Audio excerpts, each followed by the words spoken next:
Após fazerem um reset por meio do dilúvio, matando as bestas e destruindo seus reinos utópicos, os caídos resolvem mudar de tática, não mais dando poder à humanidade, mas criando meios de escravizá-la, a fim de ser submissa a eles. As primeiras grandes civilizações a surgir após o dilúvio foram a Suméria e a Egípcia, e ambas se destacavam pelo amplo conhecimento e desenvolvimento em diversas áreas, como agricultura, artes, contagem dos dias, matemática, medicina, política, leis, manufatura de objetos, caça, guerra, dentre outras. Foi na Suméria que surgiu a escrita mais antiga já registrada, a escrita cuneiforme, a qual era realizada em grandes tábuas de argila, onde os sumérios descreviam fatos históricos de sua cultura. E segundo os escritos destas tábuas, a Terra foi visitada por seres do espaço, os chamados Anunnakis, que significa aqueles que desceram do céu, que mais tarde foram chamados Elohims, que significa senhores do céu. Estes seres teriam vindo de um planeta próximo à Terra, chamado Nibiru, onde seu governante era Nu, ou o Deus dos céus, o Deus Supremo, o qual teve 3 principais filhos, o Deus Enki, o Deus Enlil, e a deusa Inanna. Os Anunnakis então vieram à Terra, já que seu planeta Nibiru estava em colapso, e eles vieram a fim de minerar ouro, mineral necessário para reestruturar seu planeta. Foi então que o Deus Supremo Anu pede a seu filho Enki para criar uma nova raça de escravos, a fim de servi-los. Ainda segundo o relato, Enki, através de experimentos genéticos, pega um óvulo de uma fêmea primata o unindo a um espermatozoide Anunnaki, e o fecundando em um útero de uma fêmea Anunnaki, dando origem ao primeiro homem, chamado Adamo, um ser híbrido, meio terráqueo meio Anunnaki.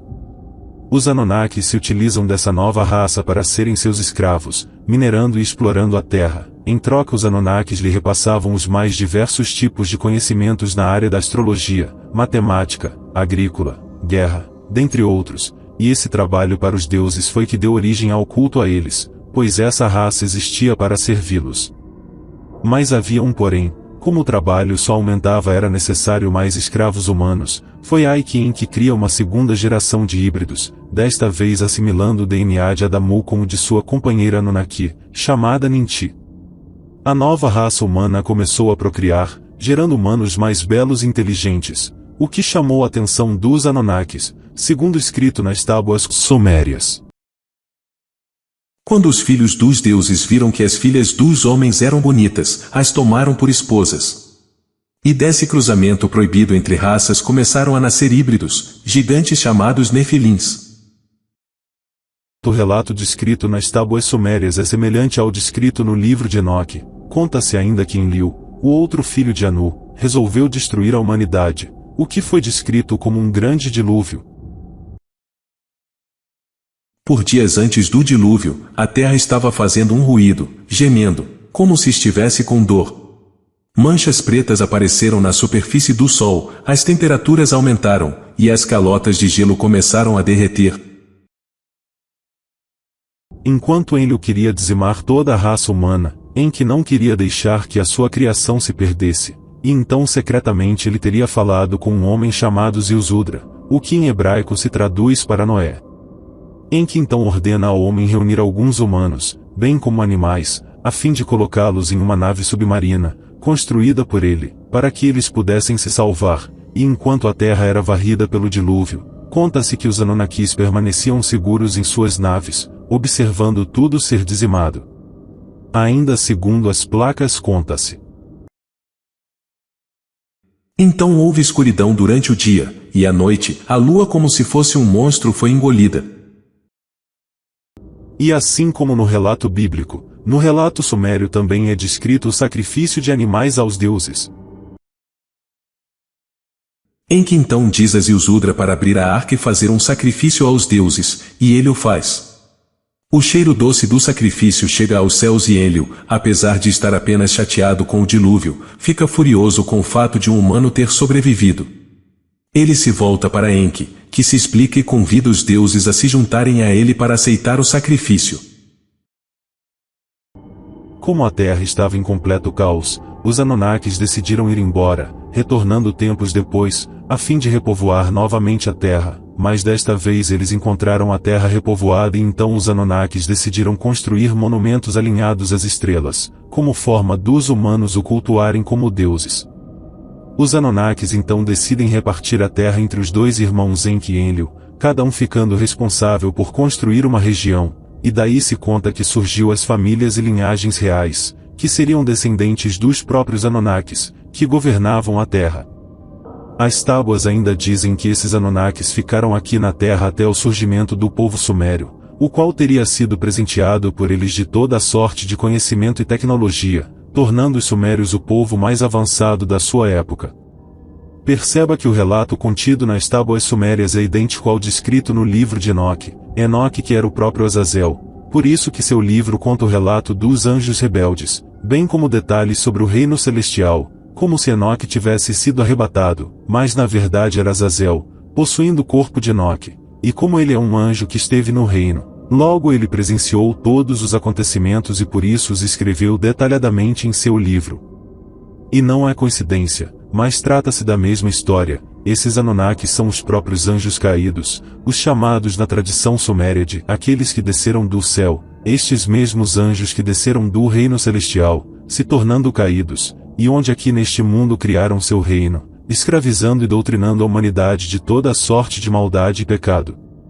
Eles simplesmente criaram toda uma história para se colocarem como deuses nesse mundo, onde Nibiru seria uma figuração ao reino, de onde eles vieram, a raça humana modificada por Enki representa Adão em pecado, já que graças à sedução de Israel, Adão e Eva se modificaram de seres espirituais em seres carnais, e a nova geração de híbridos fazendo referência às bestas criadas pelos caídos, por meio da alteração genética, assim como os gigantes.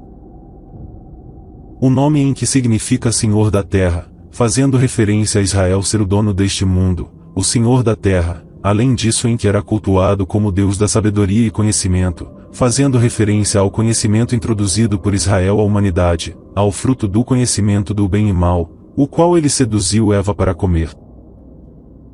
Curiosamente, entre essas culturas antigas sempre havia a figura de um deus que emergia da água, muitas das vezes vestido de escamas, como Osíris, Poseidon, Enki, Dagon, o qual emergia das águas para criar uma civilização ou repassar conhecimento. O deus Dagon, por exemplo, adorado na Fenícia, conta-se que era um deus com corpo de peixe e cabeça humana, o qual emergia das águas para ensinar aos seres humanos a construir cidades, fundar templos, estabelecer leis, e explicou-lhes os fundamentos do conhecimento geométrico, mostrou-lhes também como distinguir as sementes da terra e como colher frutos, em suma, instruiu-os em tudo que pudesse suavizar-lhes os costumes e humanizar as suas vidas.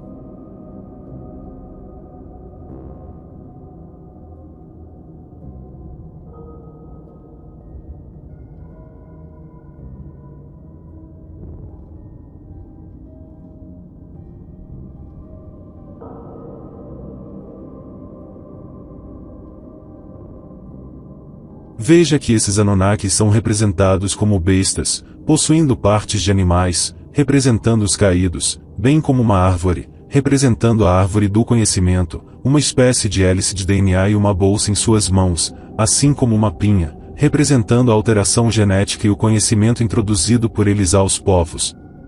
Por fim, esses dois irmãos decidem repartir a terra, e cada um se torna responsável por reconstruir e governar partes dela, erguendo monumentos e criando linhagens reais de governantes.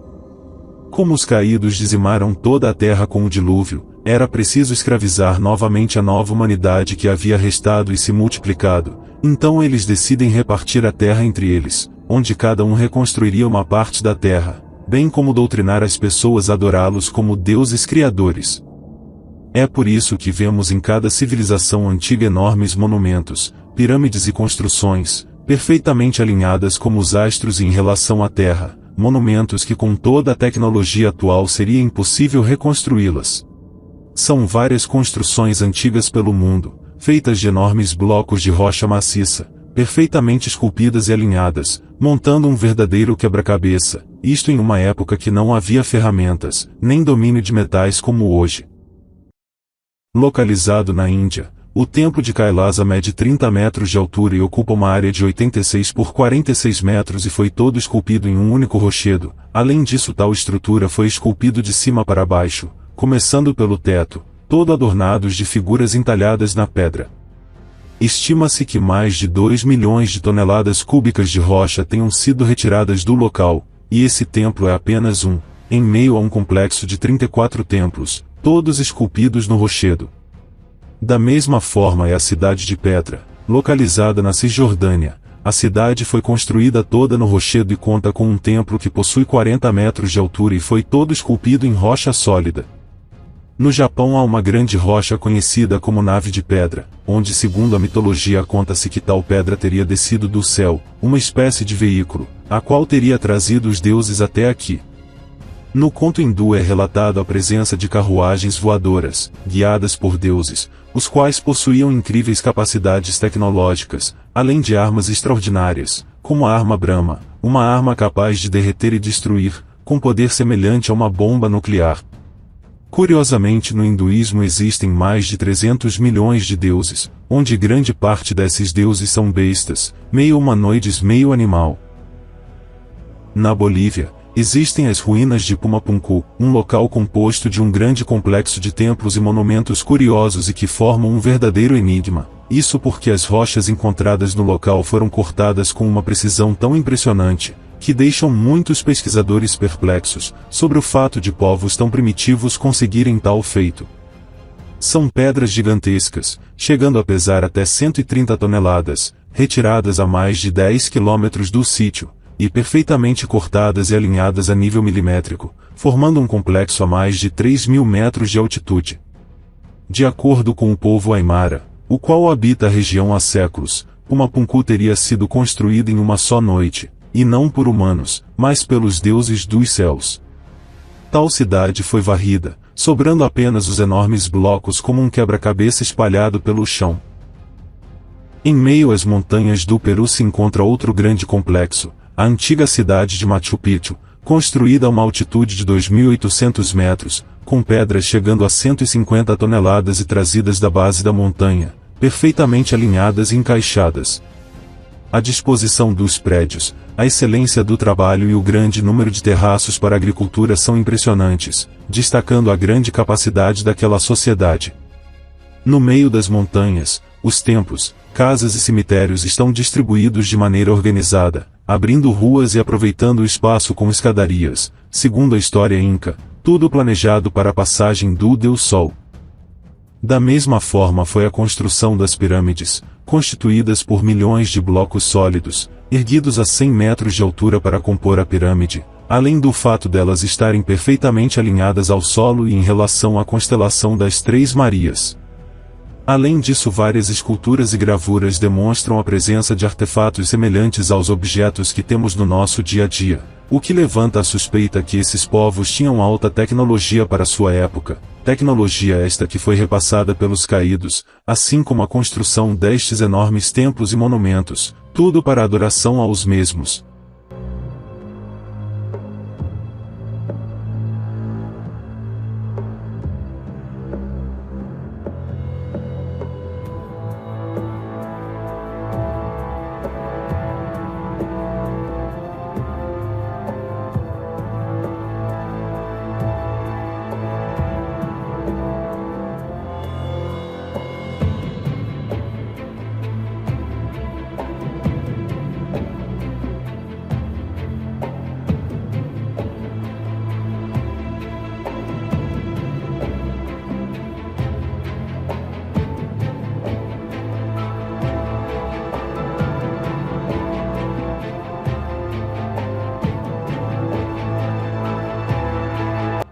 Como são seres espirituais e evoluídos, já que são anjos, os caídos naquela época detinham grande poder para manipular matéria, bem como se transfigurarem e causar enorme destruição. Por tal motivo criaram cataclismas como o dilúvio, e todos esses templos e monumentos colossais, mas atualmente, devido a toda a maldade que foram praticando ao longo do tempo, eles foram perdendo sua força, e por tal motivo hoje eles recorrem à tecnologia para causar destruição e subjugar a humanidade.